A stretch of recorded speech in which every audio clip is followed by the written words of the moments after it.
How are you doing? All good, and yourself? I'm doing alright. It's a bit of a slow day, but it's still a good hackathon anyways. Who are you and what do you do? So, my name is Tahir Sema. I consider myself an activist. I am passionate about tech and what tech can do to solve difficult problems, especially in the public sector. That's interesting to hear. And regarding all the help in the public sector and stuff, so for us, it's our 15th hackathon, but for those who don't know or those who are new to the channel or to the podcast, you were here from the first day and you helped us for a couple of them. You want to tell us more about that and your opinion about how everything has changed and how it's kind of grown? The hackathons have certainly come a long way. Everything from participation to the tech and the innovation that's coming out of these hackathons have improved dramatically. The first time that I suggested the hackathon idea to what it is now is absolutely phenomenal.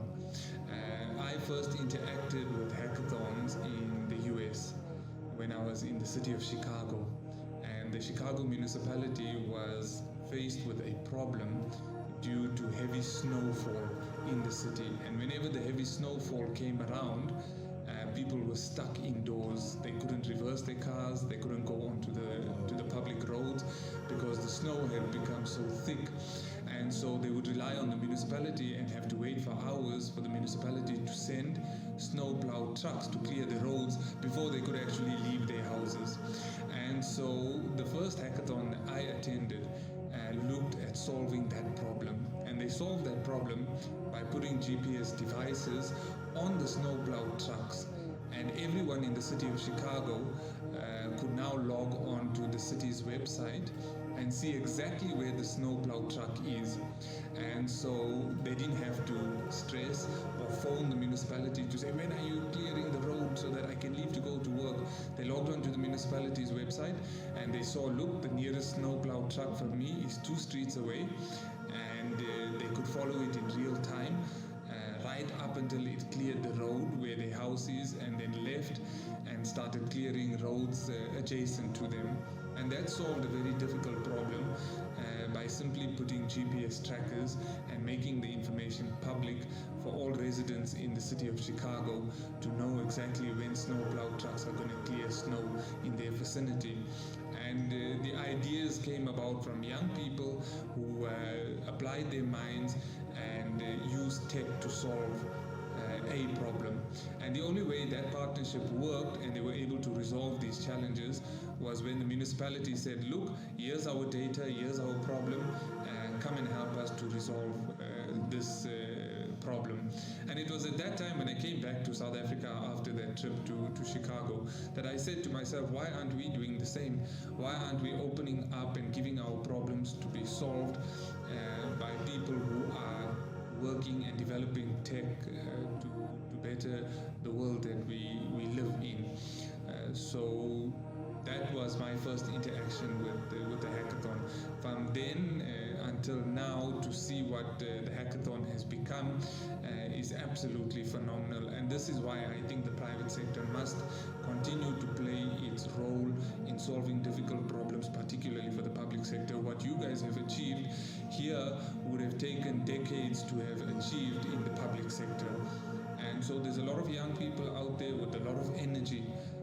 And if we can keep harnessing their energy towards solving problems for the better it would be for South Africa as a country and for the world that we live in.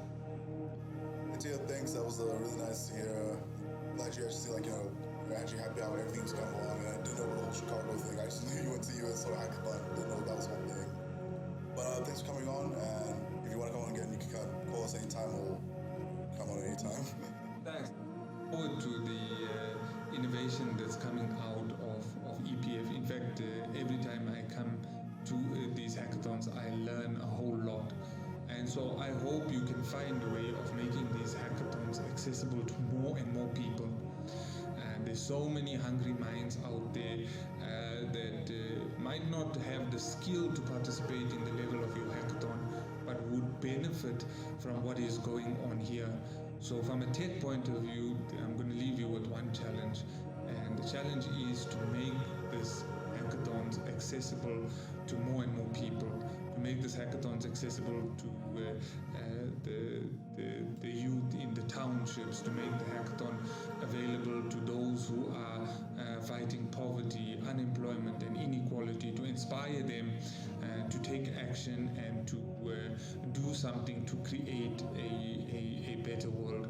So that's the parting shot from my side. I'm going to leave you with that challenge, and I hope the next time I visit the hackathon, which will be very soon, we'll be able to broadcast this hackathon to not a couple of hundred people, not a couple of thousand people, but a couple of million people, so that we can inspire people towards solving difficult problems, towards creating a better South Africa.